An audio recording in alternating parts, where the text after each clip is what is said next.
Hello students, last lecture हमारा कुछ graphs हो गए थे, जिसमें रैशनल इरेशनल भी हो गया था। और हमारा नेक्स्ट होगा जिसमें एल्जेब्रिक ग्राफ चल रहे थे, और हम लोग एल्जेब्रिक ग्राफ में पॉलिनोमियल फंक्शन, फिर रैशनल इरेशनल कर चुके हैं। तो अब आ रहा है पीस वाइज। तो हेडिंग लगा लीजिए पीस वाइज। अब पीस वाइज में पहला फंक्शन कौन सा? ठीक, तो पहला फंक्शन था आपका मॉडुलस फंक्शन। ठीक है, पहला है आपका मॉडुलस या फिर एब्सोल्यूट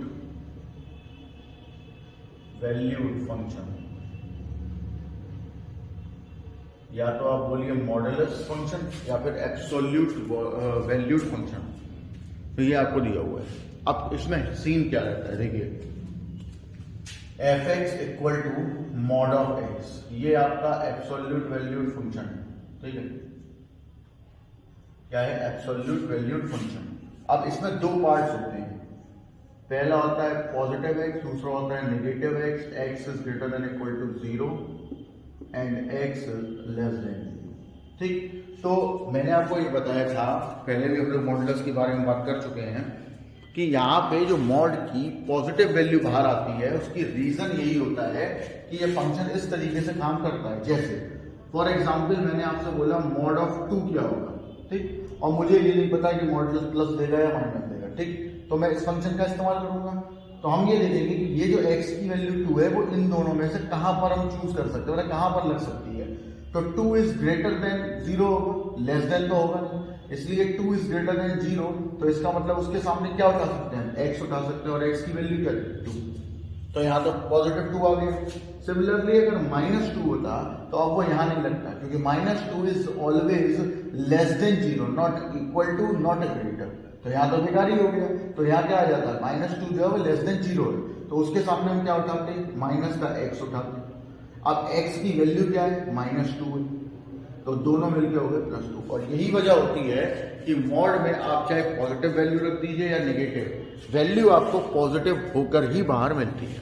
ठीक है, अब सिमिलरली जब ये बात समझ में आ गई, तो हम लोग अब इसका ग्राफ समझेंगे। तो इससे रिलेटेड जो भी ग्राफ होंगे वो सारे ही समझने हैं, क्योंकि लिमिट एंड डेरिवेटिव्स में भी आपको ग्राफ्स की जरूरत पड़ेगी, अभी डेफिनेट इंटीग्रल में भी ग्राफ्स की जरूरत पड़ेगी, और उसके बाद ये आपका लीनियर प्रोग्रामिंग वगैरह में भी लाइंस वगैरह की पॉइंट्स हमें चाहिए होते हैं, मतलब कैसे बनते हैं वो पॉइंट को याद रखना होता है। और आगे ग्रेजुएशन, पोस्ट ग्रेजुएशन, मैथमेटिक्स लेंगे तो सभी में ही जरूरत पड़नी है ग्राफ्स की। तो लेकिन बेसिकली अभी जो 12th के चैप्टर है उनमें तो कई बार ऐसा होगा जब आपको इन सब चीजों की जरूरत पड़ने वाली है। तो ध्यान दीजिए, यहां पर हम इसका ग्राफ बनाना जानते हैं। तो अगर आप ग्राफ बनाना जानते हैं बहुत अच्छी बात, नहीं जानते तो सीखिए।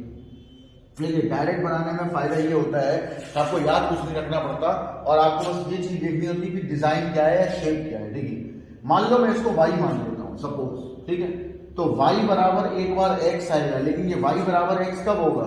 जब x की वैल्यू 0 होगी या 0 से ग्रेटर होगी। मतलब x की वैल्यू जब 0 होगी या 0 से ग्रेटर होगी, मतलब इस साइड। तो y बराबर x की जो लाइन होती है वो ये। अभी मैंने परसों वाले लेक्चर में बताया था कि y equal to mx plus c भी लाइन, ठीक, जो कि एक लाइन है, कहीं से भी पास हो सकती है।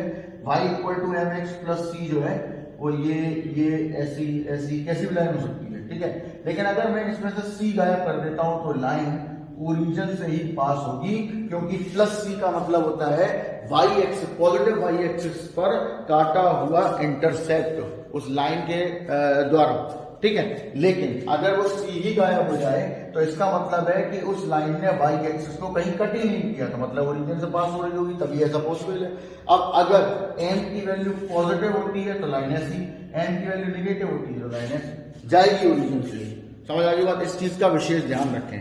तो सिमिलरली यहां पर हमने क्या देखा कि y बराबर x केवल और केवल वहां पर y इक्वल टू एक्स है जहां पर x greater than equal to 0, तो यहां पर ही होगा। क्लियर है? अब आप जरा देख लीजिए कि y बराबर x आपको जो मिल रहा है वो पॉजिटिव, 0 से लेके x की पॉजिटिव वैल्यू तक y बराबर x भी पॉजिटिव है। तो इसका मतलब ये लाइन, क्योंकि बहुत से लोग ये सोच रहे होंगे कि लाइन नीचे क्यों नहीं जा रही है, तो इसलिए नहीं जा रही कि यहाँ या नीचे बढ़ोगे तो x निगेटिव हो जाएगा। और x निगेटिव होगा और साथ में y भी निगेटिव होगा, जो कि पॉसिबल ही नहीं है, क्योंकि अगर x निगेटिव है भी तो भी y पॉजिटिव ही होगा, इसलिए नीचे नहीं जाएगा। ठीक, सिमिलरली जरा इधर आ जाइए, y बराबर माइनस एक्स दिया हुआ है, ये है x लेस देन 0 के लिए। x लेस देन 0 मतलब ये रहा इधर निगेटिव वाला, लेकिन y यहाँ पे क्या है, निगेटिव x है, समझ आ गई बात। तो y बराबर माइनस एक्स की लाइन कैसी होती है, ठीक है, लेकिन ये कब है, y बराबर माइनस एक्स कब है, जब x लेस देन 0 है। तो जरा सोचिए, x लेस देन 0 और ये भी निगेटिव x, तो निगेटिव निगेटिव मिलकर क्या बन जाएंगे, पॉजिटिव, और वो होना भी चाहिए। तो that is your graph, that is the graph of mod of x। तो सबसे पहले तो आप इसे बना लीजिए और फिर हम इसको ही अभी आगे पढ़ाते हैं, कन्वे करते हैं, कुछ प्रॉपर्टी और बताऊंगा मैं इसकी, और रेंज और डोमेन भी अभी हम यहीं पर देख लेंगे, नोट करो आप। अब देखिए, कहानी ग्राफ की यही खत्म नहीं होती, लेकिन आगे बढ़ने से पहले आप कुछ बातें समझें। देखो, जैसे एफ एक्स इक्वल टू मुझसे कहा गया मॉड ऑफ एक्स, तो मैं उसे मॉड ऑफ एक्स नहीं देखता हूं, मैं उसे मॉड ऑफ एक्स माइनस 0 देखता हूं। और इसे इस तरीके से देखने का फायदा भी है, x माइनस 0 का मतलब है कि जब आप x माइनस 0 को 0 को इक्वल करेंगे तो आपको ओरिजिन मिल जाएगा, यानी आपको ये पता चल जाएगा कि मॉड ऑफ x का ग्राफ जो है वो कहां से टूटना स्टार्ट करेगा। वैसे तो ग्राफ कंटिन्यूअस होता है, लेकिन ओरिजिन से मुड़ जाता, ओरिजिन से दो लाइनें बट जाती हैं, सेपरेट हो जाती हैं, एक पॉजिटिव एक्स के लिए हो जाती है, एक निगेटिव एक्स के लिए। अब अगर यहीं पर आपसे कोई ये बोले कि मॉड ऑफ एक्स माइनस 1 का ग्राफ बनाइए, तो आपको सोचना नहीं है, आप सिंपल क्या करो, इसे 0 के इक्वल कर दो, और x माइनस 1 बराबर 0 मतलब x बराबर 1, तो इसका और ये मान लो ओरिजिन, तो 1 यहां कहीं होगा, तो that is your mod of x minus 1, ये सब graph, simple logic. Similarly f x equal to x plus 2, 0 के इक्वल कर दिए इसे अंदर वाले को, x बराबर माइनस 2, ये रहा ओरिजिन, तो माइनस 2 यहां कहीं होगा, तो ये x बराबर माइनस 2, तो आसान हो जाएगा आपके लिए बनाना। और ये कुछ ग्राफ आपको पढ़ाई इसलिए जा रहे हैं कि आपको डायरेक्ट याद रह सकें, क्योंकि बहुत ज्यादा जरूरत पड़ने वाली है इनकी। मैं आपको पहले बता दूं कि जो लोग यहाँ पर इस ग्राफ पे ध्यान नहीं देंगे उनको लिमिट इसमें डेरिवेटिव्स में या डिफरेंशियबिलिटी कंटिन्यूटी में बहुत दिक्कत होने वाली है। डेफिनेट इंटीग्रल में भी काफी क्वेश्चन आएंगे, ठीक है। सिमिलरली अब देखिए, जरा ध्यान से देखिए, एफ एक्स इक्वल टू मुझसे बोले माइनस का मॉड ऑफ एक्स माइनस 1 का ग्राफ बनाएंगे, चलिए ठीक है। तो आप क्या करेंगे, तो देखिए मेरे हिसाब से आपको काम रफ पे पहले करना चाहिए जब तक आपको डाउट रहे, मतलब जब तक आप ये कह रहे हो कि भाई मेरे को समझ में नहीं आया तब तक, नहीं तो डायरेक्ट भी कर सकते हैं। देखो जैसे ये मॉड ऑफ एक्स माइनस 1 है, ठीक है, हम माइनस नहीं देख रहे थे, हम सोच रहे माइनस नहीं है, मॉड ऑफ एक्स माइनस 1 का ग्राफ ये होना चाहिए, अभी आपने बनाया मॉड ऑफ एक्स माइनस 1, ठीक। अब अगर इसमें माइनस लग जाए तो यही ग्राफ, ये मॉड ऑफ एक्स माइनस 1 का है, यही ग्राफ ऐसा हो जाएगा, बस यही डिफरेंस होगा minus mod of x minus 1, केवल अपनी जगह से ग्राफ रिवर्स हो जाएगा, उल्टा हो जाएगा, बाकी x बराबर 1 पे कोई फर्क नहीं पड़ेगा। Plus mod of x minus 1 का ऊपर है, minus mod of x minus 1 का नीचे है, इस तरीके से ग्राफ बनाते हैं। सिमिलरली मान लीजिए अगर आपसे कोई ये बोले, देखिए बहुत ध्यान से देखिएगा, f x equal to 1 minus mod of x minus 1, suppose ये बोला गया, ठीक है। तो आप ध्यान दीजिए, शुरुआत मॉड ऑफ एक्स माइनस 1 से होगी। मैं आपको 3 अलग अलग ग्राफ बना के दिखाऊंगा जिससे समझ में आए। देखिए ये रहा एक्स माइनस 1 का ग्राफ, हम इसीलिए सबसे पहले स्टार्टिंग यहां से करते हैं, सब भूल जाओ, 1 माइनस सब कुछ भूल जाओ, मॉड ऑफ एक्स माइनस 1 के बारे में बात बन गया। अब आपने कहा कि अब हम माइनस लगाएंगे, तो माइनस लगाएंगे तो आपका यही ग्राफ रिवर्स हो जाएगा, ओरिजिन एक्स वाई, ठीक। ये है मॉड ऑफ एक्स माइनस 1 का, ये है minus mod of x minus 1 का, लेकिन अभी भी हमारा काम नहीं पूरा हुआ, अभी 1 और चाहिए, 1 और चाहिए, तो क्या करेंगे, तो आप इसी ग्राफ को यहीं से ऊपर उठा दीजिए 1, समझ आ रही बात, 1 ऊपर उठा दीजिए, मतलब ये वाला पॉइंट मान लो 1 है, तो इसको यहीं से इसके जस्ट ऊपर उठा देना है, तो ये ऐसे बन जाएगा, दैट इज योर पॉइंट, और that is x equal to 1, ये भी 1, ये भी 1, तो इसका मतलब है यहाँ का जो पॉइंट आएगा वो 1, 1 होगा, ये ओरिजिन, ठीक। तो फाइनल जो आपका आंसर था, मतलब इसका ग्राफ ये रहा, ऐसे बनना था। अब यही ग्राफ आप डायरेक्ट भी बना सकते हैं, और अगर प्रैक्टिस होगी तो, और यही ग्राफ आप ऐसे भी बना सकते हैं कि रफ पे जाइए, पहले फर्स्ट से स्टार्ट करिए कि भाई x माइनस वन क्या होगा, फिर उसके बाद माइनस का mod of x minus one सोचिए क्या होगा, उसी को रिवर्स कर देना है, और फिर 1 minus mod of x minus one का मतलब क्या होगा, क्योंकि आप सोच के देखिए कि माइनस के mod of x minus one में 1 ऐड कर रहे हैं, तो 1 ऐड करने का मतलब क्या है कि जब 1 ऐड हो रहा होगा तो इसका मतलब 1 उससे ऊपर उठ जाएगा, मतलब ग्राफ जो है 1 ऊपर चला जाएगा। क्लियर है? और अब इसी ग्राफ को मैं अलग से आपको बना के दिखाऊंगा, ठीक है? तो फिलहाल तो आप ये नोट कर लीजिए, और फिर इसी ग्राफ को हम अब एक और तरीके से बनाना सीखेंगे। ग्राफ सब में ऐसा किया जा सकता है। तो मैं आपको एक चीज बता दूं, याद से दिमाग में रख लीजिए कि अगर आपको कोई ग्राफ नहीं भी बनाना आता है तो एक मेथड है जिससे आप बना सकते हैं। वैसे मैं ये बिल्कुल नहीं कह रहा कि आप ग्राफ याद ही मत रखिए, बिल्कुल रखिए, प्रैक्टिस करिए, क्योंकि ना याद रखा तो आपका टाइम वेस्ट होगा एग्जाम में, ठीक? लेकिन हम एक और मेथड बता रहे हैं। तो देखिए, जब कोई मेथड समझ में ना आए तो एक सिंपल मेथड होता है, या आपको ग्राफ की डिजाइन शेप याद नहीं रही, आप भूल गए, प्रॉब्लम शुरू हो गई, तो आप क्या करेंगे? तो देखिए, ध्यान से सुनिए, हम यहाँ पर अपने मन से एक टेबल बना लेते हैं, और या तो क्वेश्चन में हमसे कहा गया हो कि भाई इस पॉइंट से इस पॉइंट तक जाओ, और अगर नहीं कहा गया है तो फिर आप अपने मन से पॉइंट लेते हैं। लेकिन ये ध्यान रखते हैं कि जो पॉइंट आपने अपने मन से लिए हैं वो पॉइंट बराबर बराबर डिस्टेंस पे होने चाहिए। तो सपोज मैंने -3 से स्टार्ट किया, -3, -2, -1, 0, 1, 2, 3। इसके लिए आपके कोई हार्ड एंड फास्ट रूल नहीं है कि आप -3 से ही लेंगे या 1 का ही गैप लेंगे, लेकिन भाई ये ध्यान रखिए कि गैपिंग ऐसी लीजिए जो बराबर बराबर हो। दूसरा, पॉइंट भी ऐसे ले लीजिए जो कि मतलब बहुत ज्यादा हार्ड ना पड़े, ठीक है? सिंपल से -2 से भी कर सकते हो स्टार्ट, कोई दिक्कत नहीं। अब देखिए, यहाँ मैंने 0 रखा, तो जब आप यहाँ 0 रखेंगे तो ये -1 मोड से बाहर आके +1 हो जाएगा, और ये माइनस से फिर माइनस कर देगा, तो 1 - 1 क्या हो जाएगा? 0। फिर आपने जब यहाँ 1 रखा होगा तो 1 - 1 0 बचा 1, तो 1 रहेगा। यहाँ रखिए 2 रखेंगे आप यहाँ पर, तो 2 - 1 1 हो जाएगा, और 1 - 1 0 हो जाएगा। ठीक है? इसके बाद आप 3 पे गए होंगे, तो 3 रखिएगा, 3 - 1 किया तो 2 बचा, 1 - 2 हुआ -1। अब यहां से नेगेटिव पॉइंट आना स्टार्ट हो जाएंगे। आप और रख के देख सकते हैं, आपने कहा चलो एक 4 और रख के देखेंगे, 4 रख के देख लो, 4 रखा या 3 आया, 1 - 3 इज -2, ठीक? ये तो इधर का काम हो गया, और बढ़ोगे तो और आगे पीछे, मतलब और पॉइंट नेगेटिव में चला जाएगा। -1 रखो, -1 - 2 मोड से भाग +2, 1 - 2 इज -1। फिर -2 पे आओ, -2 - 1 - 3 मोड से भाग +3, 1 - 3 इज -2, ठीक? फिर -3 रखा, -3 - 1 - 4 मोड से बाहर +4, 1 - 4 इज -3। और अगर आप नेगेटिव में भी और पीछे जाना चाहते हैं जा सकते हैं, कोई दिक्कत वाली बात नहीं है। मान लीजिए आपने कहा कि हम तो -4 और लेंगे, तो बिल्कुल ले सकते हैं, कोई दिक्कत नहीं।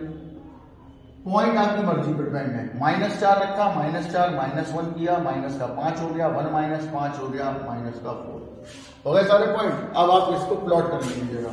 तो देखिए, प्लॉटिंग क्या होगी, बराबर बराबर ग्राफ पेपर की जरूरत नहीं है, बराबर बराबर डिस्टेंस पे पॉइंट लगा लो, बस ये ध्यान रखो।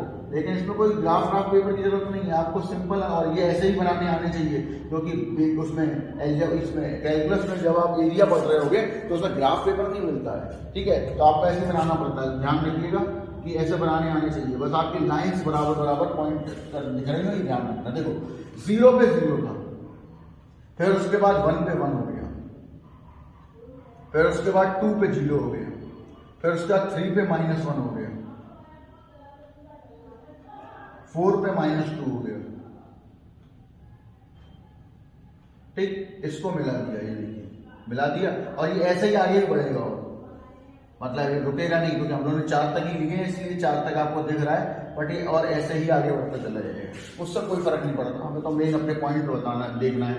-1 पे -1, तो देखिए -1 पे -1, -2 पे -2, -3 पे -3, -4 पे -4, एंड सो ऐसे जोड़ दिए। देखिए बन गया ग्राफ आपका। तो ये हो गया पॉइंट, मान लीजिए ये पॉइंट है P, ये पॉइंट है A, 1, 0 है, 1, 1। तो ऐसे भी बन सकता है। और अब आप ग्राफ अपना उठा के देख लीजिए, जो अभी मैंने प्लॉट करवाया था बिल्कुल सेम था। तो ये भी एक तरीका है, लेकिन देखिए आप इसमें कुछ ना भी कम टाइम लगाओगे तो भी 5 मिनट जाएंगे, लेकिन उस वाले में आपकी प्रैक्टिस होगी तो आराम से आप याद रख पाओगे। क्लियर है? तो ये भी आपको पता होना चाहिए मेथड। अब ये जो पर्टिकुलर मेथड है ये तब के लिए अपने दिमाग में रखिए, यहाँ ये वाला मेथड किसी भी ग्राफ को बनाने में अप्लाई कर सकते हैं, किसी भी जो भी आपने अभी तक सीखे हैं उनमें भी, और जो अब आप सीखेंगे उनमें भी, और आना भी चाहिए। मेथड बड़ा इंपॉर्टेंट है भाई, उससे तो अच्छा ही है कि आपको नहीं आता है तो आप कम से कम थोड़ा टाइम लेके बना लोगे, ठीक है ना। तो इसको याद रखिएगा, मेथड ये भी नोट कर लीजिए, फिर अपन आगे बढ़ते हैं। चलिए देखिए, मॉडुलस फंक्शन का डोमेन,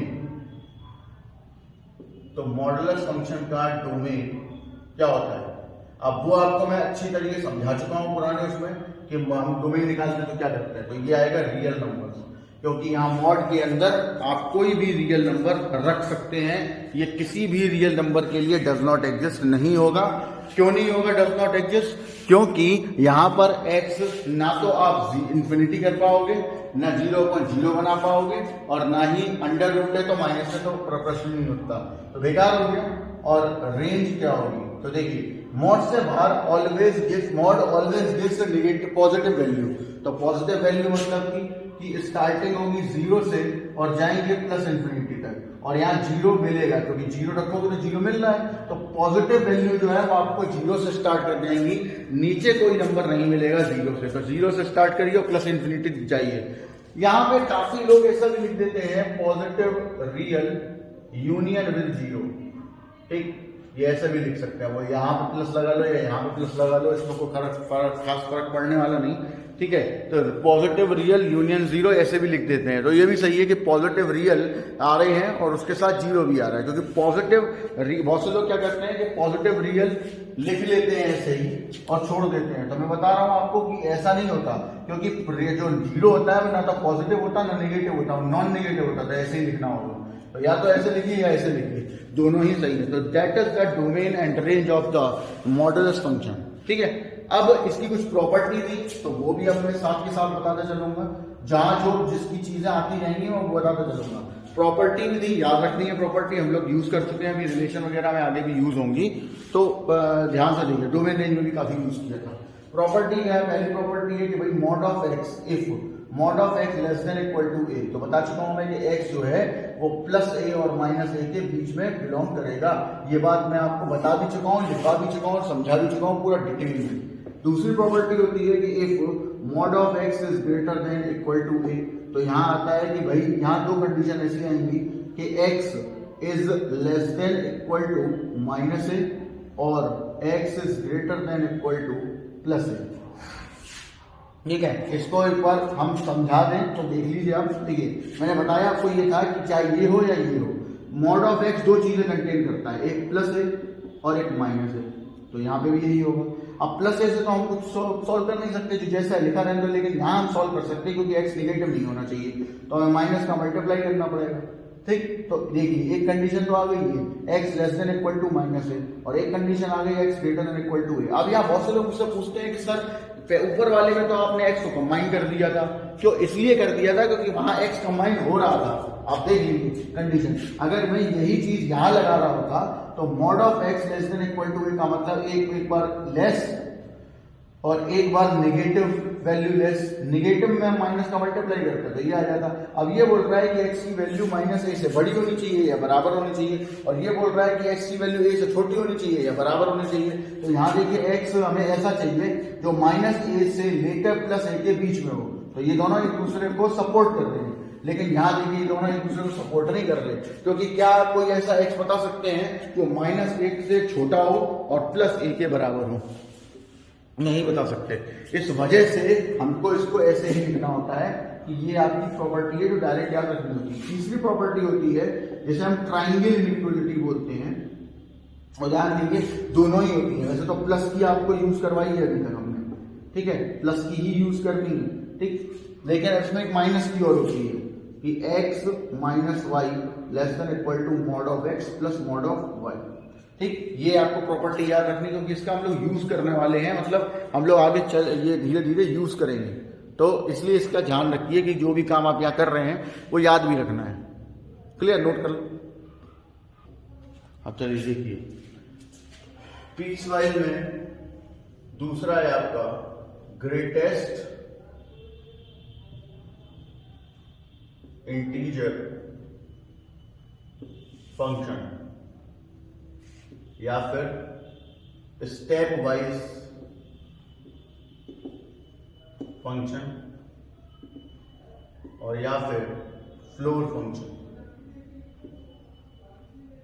ठीक, ये तीनों नाम एक ही होते हैं, greatest integer function, floor function या स्टेप वाइज फंक्शन। तो ऐसा नाम सुने तो डरे बिल्कुल मत, तीनों का एक ही मतलब है। अब देखिए होता क्या है, f x equal to square root of x, that is your greatest integer x. जहां भी ये दिया होगा वहां पर आपसे बोला गया होगा कि जो ब्रैकेट है, bracket it stands for greatest integer function या फ्लोर फंक्शन या स्टेप वाइज फंक्शन। ठीक है, अब हम सबसे पहले तो ये समझ लें कि ये करता क्या है। तो देखिए फॉर एग्जाम्पल ध्यान देना इस बात पर। ठीक, यहां पे जैसे लिखा हुआ है 1.2, ठीक, या लिखा हुआ है 1.1 या लिखा हुआ है 1.4 या लिखा हुआ है 1.9। ठीक, तो आप ध्यान दीजिए ये सारे के सारे नंबर जो भी यहाँ दिए हुए हैं वो 1 से लेकर और 2 के बीच के ही नंबर है, चाहे ये वाला हो 1.1, 1.2, 1.4, 1.9, सारे हैं 1 और 2 के बीच के।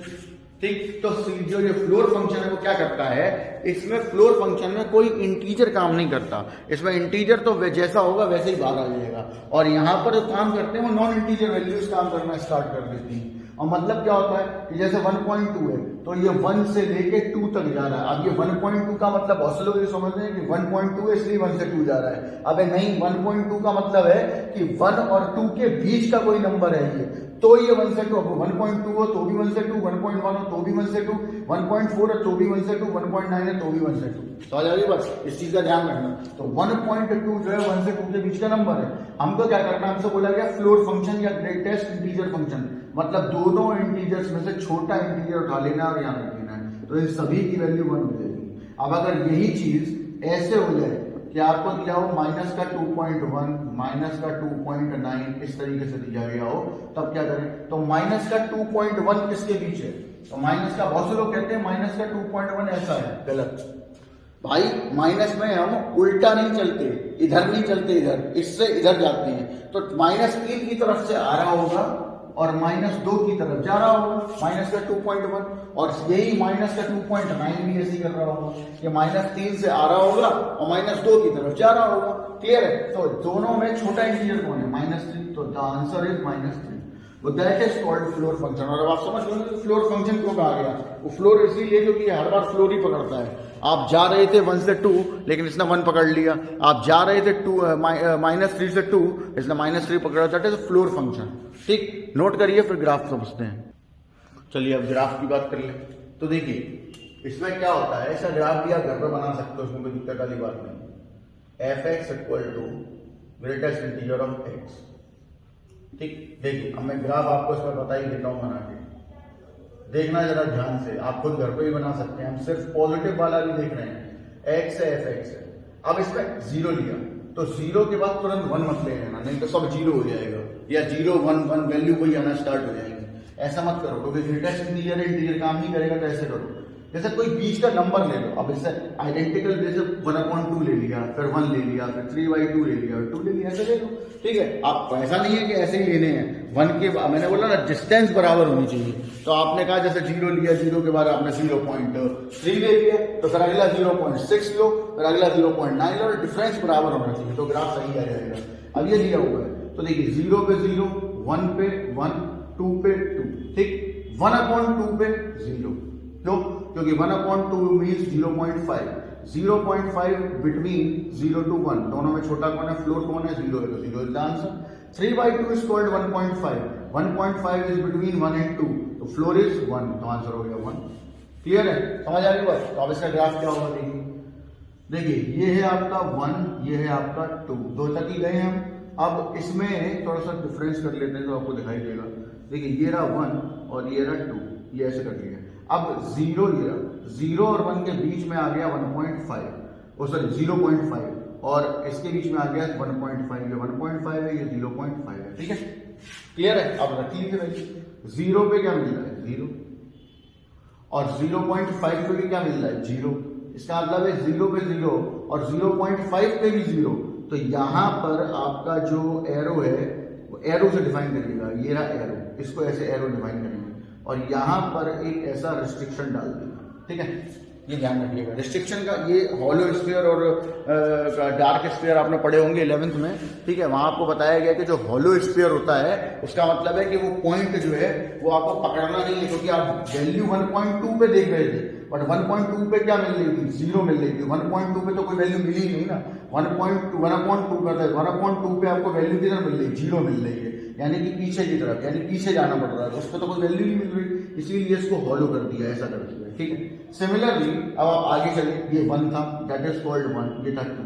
अब आप आगे चले, अब 1 पे क्या मिल गया 1 मिल गया, तो 1 पे तो 1 ही, ठीक, 1 पे 1, ये रहा 1 पे 1, ये आपका 1 पे 1 मिल गया, ठीक।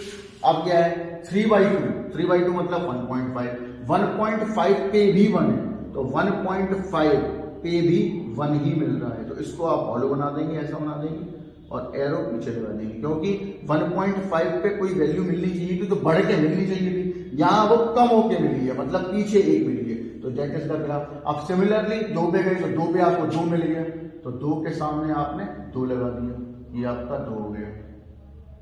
अब जब 2.5 पे जाओगे, यहाँ आगे बढ़ोगे तो फिर ये एक पीछे और आ जाएगा, मतलब सपोज आपने 3 तक गए और यहाँ पर अब आपने 2.5 ले लिया, तो 2.5 जब आप यहाँ रखेंगे, देखिए 2.5 यानी कि 5/2, तो जरा रखिए 2.5 वैल्यू क्या मिलेगी 2, तो 2.5 में भी आपको क्या मिल रहा होगा 2 मिल रहा होगा, तो इसको तो बना देंगे ऐसा हाफ सर्किल और इधर लगा देंगे एरो, क्योंकि इस पर जो हाफ सर्किल का मतलब क्या है कि इस पर कोई वैल्यू मिली नहीं रही, समझ आ गई बात। ये बात 11th में आपने इनइक्वलिटी में पढ़ी है कि जहां पर आधा सर्किल या बिल्कुल हॉलो स्फीयर बोलते हैं, जिसे हॉलो सर्किल बना होता है, वो पॉइंट हमें उठाना नहीं होता, मतलब इसका मतलब ये होता है कि उस पॉइंट को वो पॉइंट हमें मिल ही नहीं जाता, ठीक। तो जो डार्क वैल्यू होती है ना, ये डार्क सर्किल जो होते हैं ये इस पे वैल्यू मिल रही होती है, समझ आ रही बात आपको क्लियर है। अब सिमिलरली अगर आप निगेटिव में जाएंगे तो यही काम निगेटिव में भी होगा, ठीक। यहाँ पे आपका हो जाएगा -1, फिर यहाँ हो जाएगा माइनस का,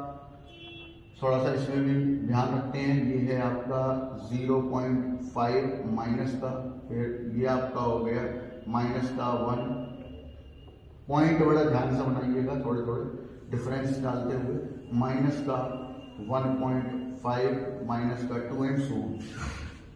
अब ये वाले पॉइंट्स आप बना सकते हैं खुद भी, ठीक। 0.5 माइनस का 0.5 क्या करेगा, देखिए यहाँ पर मैं माइनस का 0.5 नंबर बढ़ा दे रहा हूँ, अब नेगेटिव में जा रहा हूं, माइनस का 1/2 पे जा रहा हूं, ठीक। 0 पे तो 0 ही था, तो माइनस का 1/2 किस किस के बीच में है, माइनस का 0.5 -1 की तरफ से आ रहा है, 0 की तरफ जा रहा है, तो वैल्यू क्या मिल रही है -1, ठीक।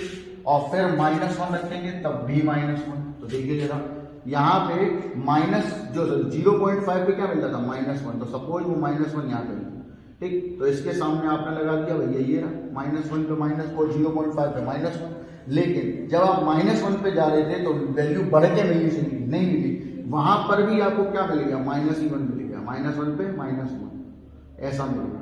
तो इसका मतलब क्या हो गया कि -1 पे -1 मिल रहा है और माइनस के 0.5 पे भी -1 मिल रहा है, तो यानी कि लॉजिक क्या बनेगा कि आपकी जो कंडीशन बनेगी उसमें ये एक वैल्यू पीछे बनेगी, सॉरी एक वैल्यू पीछे बनेगी का मतलब है ये होगा ऐसा, ठीक है, यहां बनेगा आपको, क्योंकि 0.5 जो था, मतलब आप वैल्यू को तो आगे बढ़ा रहे थे, ऐसे सोचिए कि आप -1/2 से -1 जा रहे हैं, मतलब कि -1/2 से -1 तो जा रहे हैं आप, सपोज उल्टा, तो यहाँ पे भी -1 आगे बढ़ना चाहिए, मतलब एक वैल्यू और आगे आनी चाहिए, यानी -2 आना चाहिए या माइनस का 1.3 आना चाहिए, वो नहीं आ रहा, वैल्यू क्या आ रही है कि -1 था, 0.5 था माइनस का, उस पर भी -1 और -1 उस पर भी -1, तो दोनों पे -1 का मतलब है कि वैल्यू अपनी जगह इस लाइन पर कांस्टेंट है, इस इंटरवल के लिए कांस्टेंट, इसीलिए पीछे चला गया।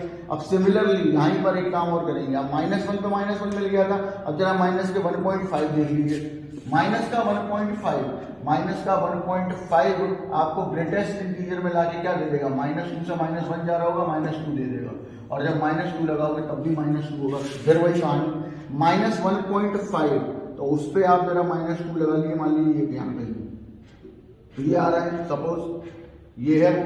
और लेकिन आप जब -2 की तरफ बढ़ रहे हैं तो आपको तब भी -2 मिल रहा था और अब भी -2 ही मिल रहा है, तो वैल्यू पीछे की तरफ मूव करेगी, यानी कि ये चलना स्टार्ट कर देगी मूव। यहाँ पे देखिए पॉजिटिव में जा रहे थे तो भी पीछे भाग रही थी, नेगेटिव में जा रहे हैं तो भी पीछे भागेगी। तो ये इस तरीके का ग्राफ होता है।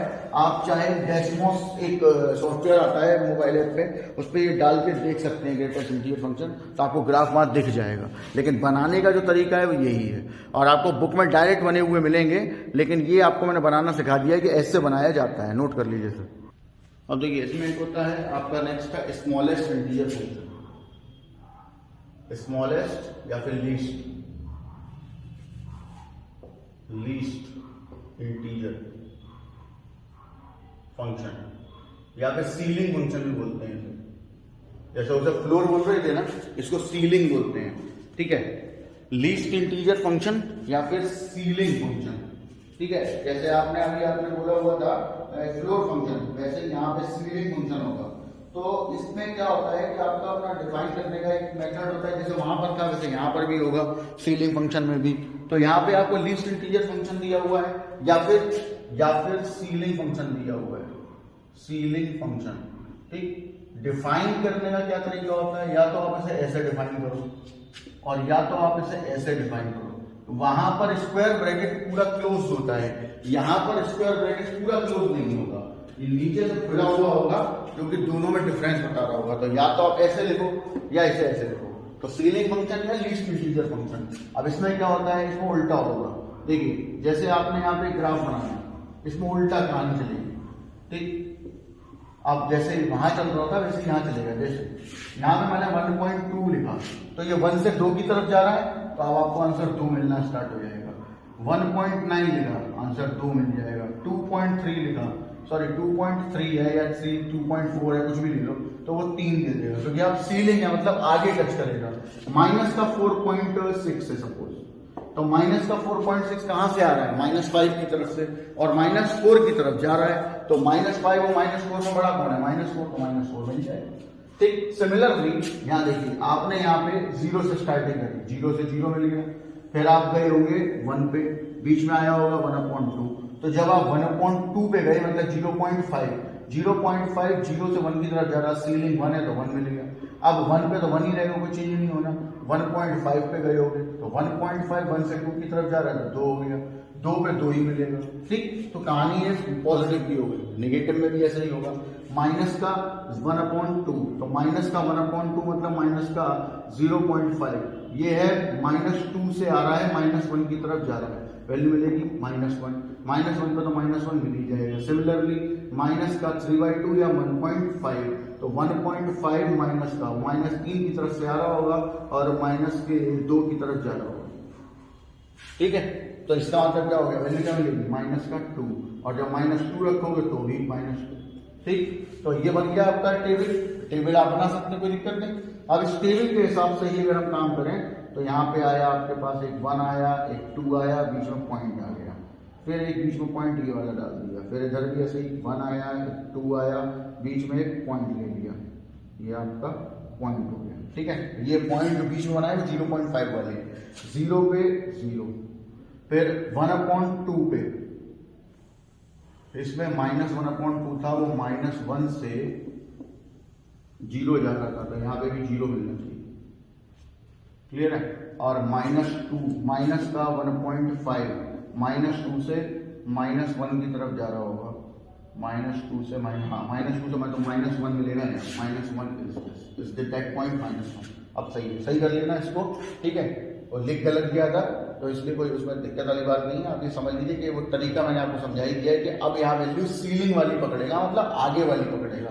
तो अब क्या करना, देखिए 0 पे 0, 1/2 का मतलब है कि 0.5 यानी ये रहा, और 0.5 के ठीक सामने हमें 1 पे जाना है, 0.5 के ठीक सामने 1 पे, ये रहा, ठीक। और फिर 1 पे 1 ही है। तो अब यहाँ पे क्या है कि अब वैल्यू यहाँ नहीं पकड़ेगी, अब ये ऐसे पकड़ना स्टार्ट हो जाएगा। देखिए 1/2 पे 1, ठीक, और 1 पे 1, तो ये ऐसे पकड़ेगा, ऐसे इधर पकड़ेगा। फिर इसी तरीके से आगे बढ़ेंगे, 1 पे 1 हुआ फिर उसके बाद 2 पे गए, यानी कि ये रहा आपका 1 पॉइंट और फिर ये रहा 2 पॉइंट, ये रहा आपका 2 पॉइंट और 1.5 बीच में है, तो 1.5 पे गए। 1.5 हमें 2 दे रहा है जाकर, तो 1.5 हमें जब 2 दे रहा है तो 1.5 ये रहा और यहाँ पर हमने ले लिया 2, ठीक। और फिर उसके बाद 2 पे, वहाँ पे 2 पे हमें क्या मिल रहा है, 2 ही मिल रहा होगा, तो 2 पे 2 का मतलब ये हो गया कि ये वाला पॉइंट आपका ये है और दैट इज द एरो, तो ये आगे चला जाएगा। अब क्या था, पीछे जा रहा था उसमें, अब ये आगे जा रहा होगा। सिमिलरली यहाँ आ जाएगी निगेटिव में -1/2 पे, यानी इस पे 0 आ रहा है और इस पे भी 0 है, तो इसका मतलब है कि हम उसको क्या करेंगे, हम इसको ऐसे करेंगे। देखिए यहाँ पे एक ऐसा डॉट कर दीजिए और ये एरो बना दीजिए। अब ये आगे बढ़ेगा, एरो बनेगा इधर, क्योंकि वैल्यू पीछे जा रही होगी, हम आगे जा रहे होंगे। सिमिलरली -1 पे -1, -1 पे -1, ये रहा -1, ये रहा -2, -1, तो ये आपका था 1 का मतलब -1 पे -1 यहाँ लगा दीजिए, ये रहा आपका -1। फिर उसके बाद माइनस का 1.5 ये रहा और उस पर भी -1, ठीक। तो इसको ऐसा बनाइए, इसको हाफ सर्किल बनाइए और एक एरो बना दीजिए, सॉरी इसको बनाइए एरो, क्योंकि वैल्यू तो हमें यहाँ मिल रही है ना, ये रहेगा। That is the graph of ceiling function. तो ऐसे बनते हैं आपके इस टाइप के ग्राफ। वो उसमें बस याद ये रखना है कि जो फ्लोर फंक्शन है वो उसमें एरो पीछे है, मतलब फ्लोर है तो पीछे पकड़ रहा होगा, और जो क्या कहते हैं जिसमें सीलिंग फंक्शन है उसमें फ्लोर ना हो के सीलिंग होगी, मतलब आगे पकड़ेगा। तो पॉजिटिव में पीछे का मतलब इधर और नेगेटिव में पीछे का मतलब इधर, पीछे की तरफ, यानी कि दोनों में पीछे का मतलब इस साइड आना, क्योंकि नेगेटिव में बहुत से लोग इधर से इधर चलते हैं, तो इधर से इधर चलने का मतलब आप पॉजिटिव की तरफ जा रहे हैं। हमें फ्लोर वाले में पॉजिटिव से उल्टा जाना है, मतलब कि ये पीछे वाला नंबर था, इसलिए यहाँ जो ये आपको ये बनाए दिखाई दे रहे हैं ना, इस टाइप की एरो बना के दिखा रहा हूं मैं, ये और कुछ नहीं है। इसका मतलब है कि पॉइंट यहाँ पर हमारे जो थे वो नेगेटिव में पीछे जा रहे थे, बट वैल्यू आगे जा रही थी, यानी कि वैल्यू आगे मिल रही थी, और इस पॉइंट पे कोई वैल्यू मिल नहीं रही, क्योंकि देखिए -1.5 पे भी 1.5 पे भी 1 मिल रहा है और -1 पे भी 1 मिल रहा है। समझ आ गई बात? इसीलिए वैल्यू जो है वो आगे की तरफ भाग रही है, पीछे की तरफ कहाँ जा रही है, क्योंकि अगर हम इसमें पीछे जा रहे होते तो यहाँ -2 मिलना चाहिए था कायदे के हिसाब से, लेकिन मिला क्या, -1। इस वजह से पॉइंट हमने यहाँ ढूंढा बट वो यहाँ ना मिलके वैल्यू यहाँ मिल रहा है, इस वजह से इसके ठीक सामने यहाँ क्या लगा हुआ है, पॉइंट लगा हुआ है। इसको इसका मतलब ये है कि जो आधा काम किया है ना, कि आधा सर्किल है, इसका मतलब है कि ये वैल्यू यहाँ से उठेगी नहीं, मतलब इस पर कोई वैल्यू यहाँ जनरेट नहीं हो रही, जो भी वैल्यू इन दोनों नंबरों में जनरेट हो रही है वो इस लाइन पे जनरेट हो रही है, ये इसका मीनिंग होता है। तो that is the graph of ceiling function. ये इस तरीके से बना सकते हैं, इसे नोट कर लीजिए, प्रैक्टिस करनी पड़ेगी। आप सोचेंगे कि एक बार में समझ में आ जाएगा, तो एक बार में नहीं समझ में आएंगे ये वाले ग्राफ, या प्रैक्टिस कर लोगे तो आ जाएंगे, कोई दिक्कत वाली बात ऐसी है भी नहीं। बुक्स वगैरह में इन्होंने बना के नहीं दिखाए होते हैं, वो डायरेक्ट बना देते हैं बस समझाने के लिए। हम आपको यहाँ पे डिस्कस कर रहे हैं कि हम वो बना रहे हैं, तो यहाँ पे जो फंक्शन है वो कैसे वैल्यू पकड़ रहा है इस पर बात कर रहे हैं हम, तो नोट कर लीजिए, फिर आगे बढ़ते हैं।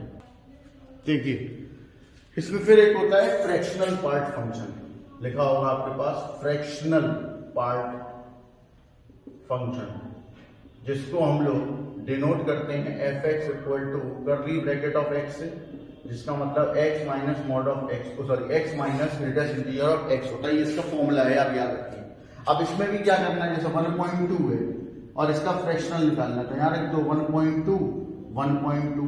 1.2 माइनस 1.2 का ग्रेटेस्ट इंटीजर 1, तो ये आंसर आ जाएगा 0.2। समझ आ रही बात? इसको इस तरीके से निकालना होता है, ठीक। अब सवाल ये आता है कि हम इसका ग्राफ कैसे प्लॉट करेंगे।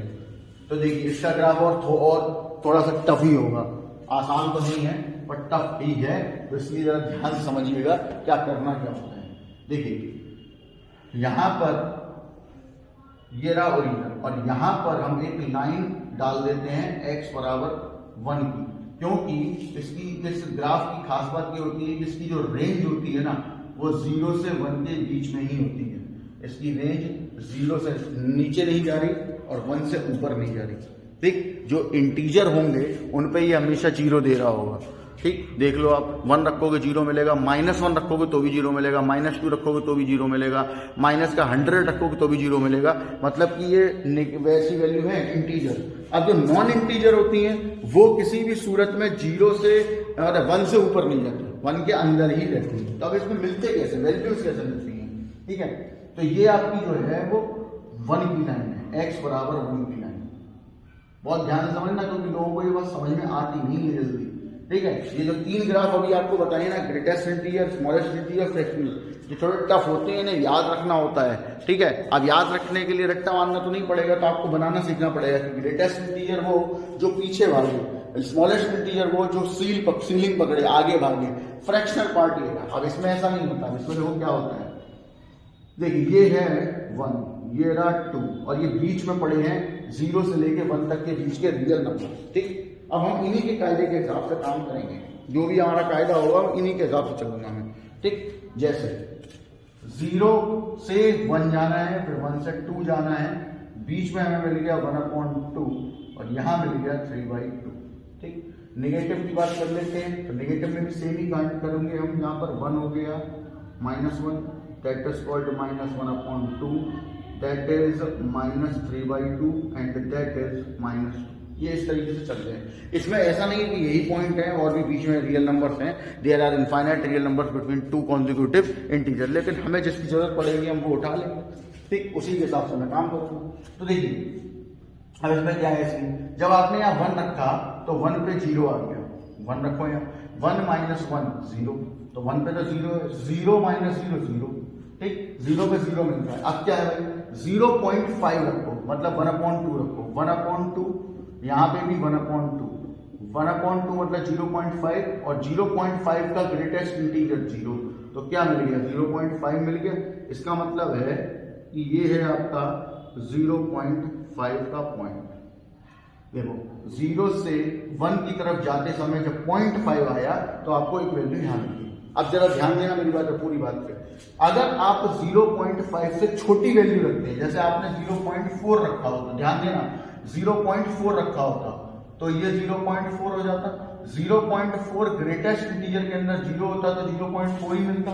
इसका मतलब है कि अगर ये 1/2 है, ये भी 1/2 है, ये 1 है, ये 1/2, तो 0.4 पे, और यहाँ देखिए 0.4 यहाँ कहीं होगा, 0.4 पे ही 0.4 भी मिलेगा, ठीक। फिर 0.3 पे 0.3 मिलेगा, फिर 0.2 पे 0.2 मिलेगा, 0.1 पे 0.1 मिलेगा और 0 पे 0 मिलेगा। मतलब एक लाइन तो ये बनी ही थी इस टाइप से, समझ आ गई बात। सिमिलरली जरा आगे बढ़ना, 0.5 था, अब हम पहुंचे 0.6 पे, तो 0.6 पे 0.6 मिला, यहाँ कहीं होगा।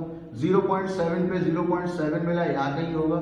0.9 पे 0.9 मिला, 0.8 पे 0.8 मिला, और 1 जैसे ही आया वैसे ही 1 पे क्या मिलना शुरू हो जाएगा, 0। इसका मतलब है कि एक लाइन इधर होगी, बट जो लाइन आप इसे मैच करते हुए बनाएंगे वो यहाँ ऐसी बनेगी, ऐसा बनाओगे। तो इसका मतलब क्या होगा, इसका मतलब जो अभी मैंने समझाया था वही है। इसका मतलब है कि आपको इस पूरी लाइन पे हर जगह वैल्यू मिल रही है, हर जगह। केवल नहीं मिल रही तो 1 पे और 0 पे, 0 पे भी 0 मिल रहा है और 1 पे भी 0 मिल रहा है। समझ आ गया, 0 की तो लाइन है नहीं जो आप इसको टच करा देंगे, क्योंकि अगर मैंने इसको ऐसे नहीं लिखा, आपने ऐसा ही जोड़ दिया, तो इसका मतलब है कि आप ये बोल रहे हो कि 1 पे भी इस लाइन पे कोई कट होगा, मतलब 1 पे 0.1 मिल रहा होगा, मिल ही कहा रहा है, 1 पे तो 0 मिल रहा है। इस वजह से यहाँ कोई कट नहीं लगेगा, ऐसा आधा सर्किल बना दिया जाएगा और एग्जामिनर देखते ही समझ जाएगा कि इसका मतलब ये है कि आपको कोई भी पॉइंट यहाँ नहीं मिल रहा 1 के केस में। समझ आ गई बात। सिमिलरली जब हम आगे बढ़े होंगे, इससे आगे गए होंगे, अब सारे एलिमेंट ऐसे ही आएंगे।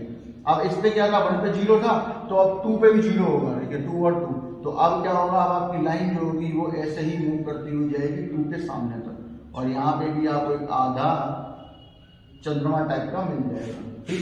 सिमिलरली नेगेटिव में आ जाओ, नेगेटिव में भी यही काम होगा।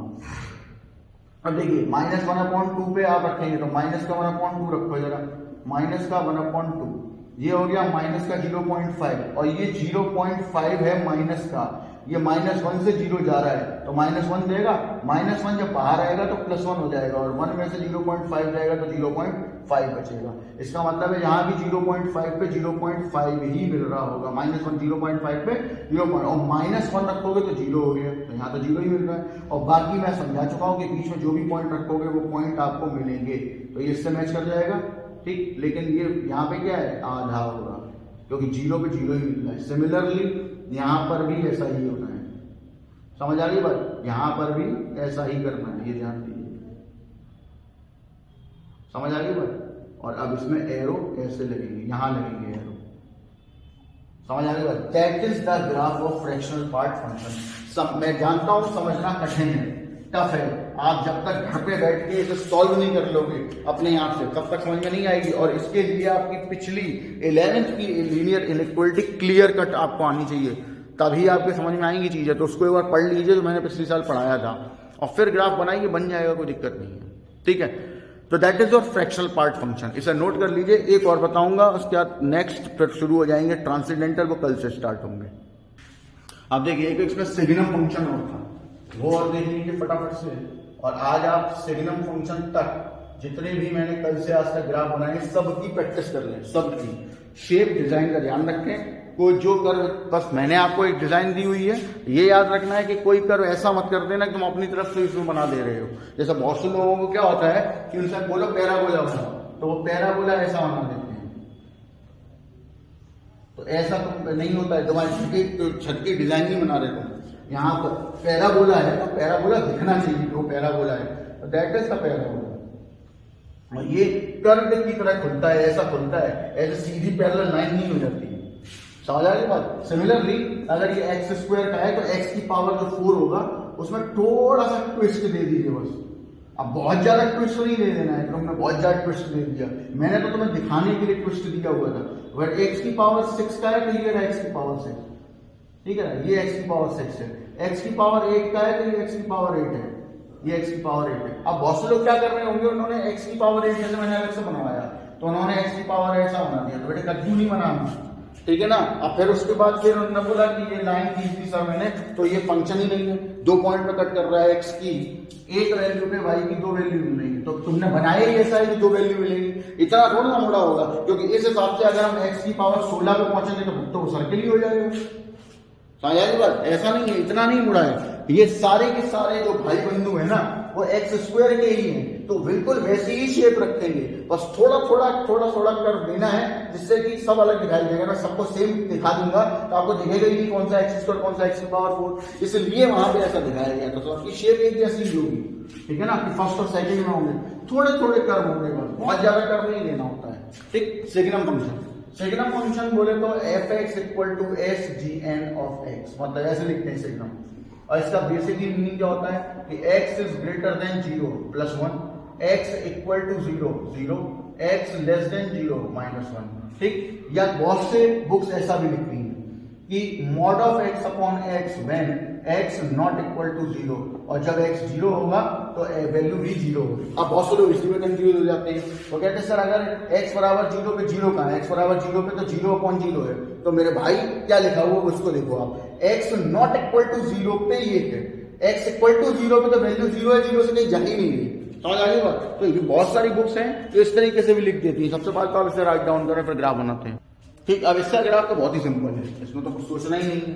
देखिए इसमें क्या कह रहा है आपको, बोला 0 पे 0, ये रहा, बोला x इज ग्रेटर देन 0, तो ग्रेटर देन 0 तो इधर होगा, पे 1 आ रहा है, इसका मतलब है कि यहां से लेके यहां तक एक लाइन खींचती थी बराबर 1 की। लेकिन ये ध्यान रखना है कि यहाँ पर फिर वही, यहाँ पे जो आपका स्क्वायर होगा वो ऐसा टाइप का होगा। क्यों?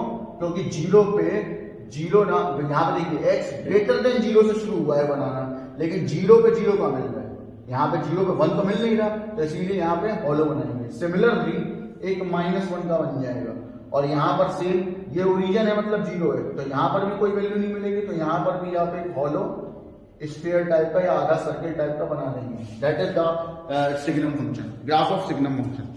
तो इस तरीके से आप कोई भी अलजेब्रिक ग्राफ बना सकते हैं।